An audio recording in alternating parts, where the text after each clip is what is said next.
ఇక కేసీఆర్ రోడ్ షోకు సంబంధించిన పూర్తి డీటెయిల్స్ మా ప్రతినిధి వంశీ తెలంగాణ భవన్ నుండి అందిస్తారు. వంశీ చెప్పండి, బీఆర్ఎస్ అధినేత కేసీఆర్ ఎప్పుడు స్టార్ట్ అవ్వనున్నారు? రోడ్ షోకు సంబంధించి అప్డేట్స్ ఏంటి?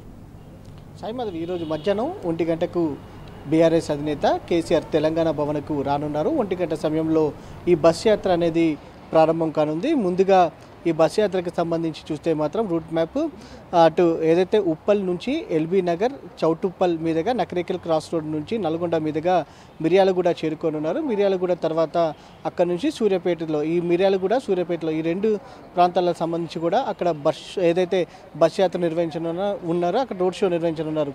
ప్రధానంగా ఈ బస్ యాత్రకు సంబంధించి ఈరోజు ప్రారంభమయ్యేటటువంటి ఈ బస్ యాత్ర అటు మే 10వ తేదీ వరకు కూడా కొనసాగనుంది. దాదాపుగా అన్ని నియోజకవర్గాలు కవర్ అయ్యేటట్టు, దాదాపుగా ఏదైతే అన్ని జిల్లాలకు సంబంధించి కూడా అన్ని పార్లమెంట్ సెగ్మెంట్స్ కూడా టచ్ అయ్యే విధంగా ఈ బస్ యాత్ర రూట్ మ్యాప్ని సిద్ధం చేసినటువంటి పరిస్థితి కూడా మనం చూస్తూ ఉన్నాము. పార్లమెంట్లో ఎక్కువ స్థానాలు గెలిపే లక్ష్యంగా, దాంతోపాటుగా రైతుల కోసం, తెలంగాణ రాష్ట్రం కోసం అటు ఏదైతే బీఆర్ఎస్ పార్టీ అధినేత కేసీఆర్ ఈ బస్ యాత్రను చేపట్టినటువంటి పరిస్థితి కూడా మనం చూస్తూ ఉన్నాము. ప్రధానంగా తెలంగాణ రాష్ట్రం వచ్చిన తర్వాత రాష్ట్రంలో బీఆర్ఎస్ ప్రభుత్వం ఉన్నప్పుడు అనేక సంక్షేమ కార్యక్రమాలు తీసుకోవడం జరిగింది. అందులో రైతులకు పెద్దపీట వేసినటువంటి పరిస్థితి కూడా మనం చూస్తూ ఉన్నాము. సాగునీటి విషయానికి వస్తే గతంలో అనేక కాళేశ్వరం లాంటి ప్రతిష్టాత్మకమైనటువంటి ప్రాజెక్టులను పూర్తి చేసి రైతాంగానికి నీటికి ఎండాకాలం పూట కూడా నీటికి ఏదైతే నీళ్ళు ఇచ్చినటువంటి పరిస్థితి కూడా మనం చూస్తూ ఉన్నాము.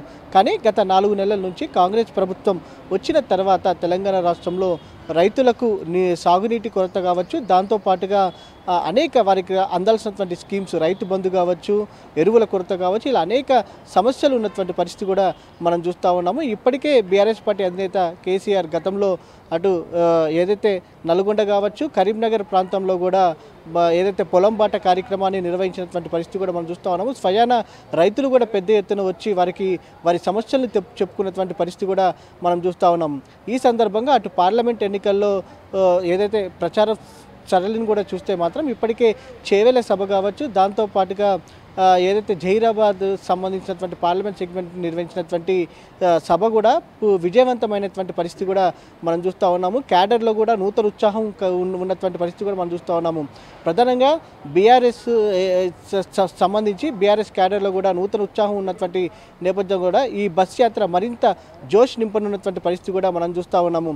ప్రధానంగా ఇప్పటికే బీఆర్ఎస్ పార్టీకి సంబంధించినటువంటి నాయకులు కావచ్చు, కార్యకర్తలు కావచ్చు, ఈ బస్ యాత్రకు సంబంధించినటువంటి ప్రత్యేకంగా ఏర్పాట్లు చేసినటువంటి పరిస్థితి కూడా మనం చూస్తూ ఉన్నాం. బస్ యాత్ర రూట్ మ్యాప్ ఏదైతే ఆ రూట్లో వెళ్ళేటువంటి ప్రాంతాల్లో కూడా ప్రజలకు ఎక్కడ ఇబ్బంది కలగకుండా ఉండేటందుకు కూడా ప్రత్యేకంగా 100 మంది వాలంటీర్లను కూడా సిద్ధం చేసినటువంటి పరిస్థితి కూడా మనం చూస్తూ ఉన్నాము. ఈరోజు మధ్యాహ్నం 1 గంట సమయంలో ఈ బస్ యాత్ర అనేది ప్రారంభం కానుంది. Sai Madhavi. Right Vamshi, thank you.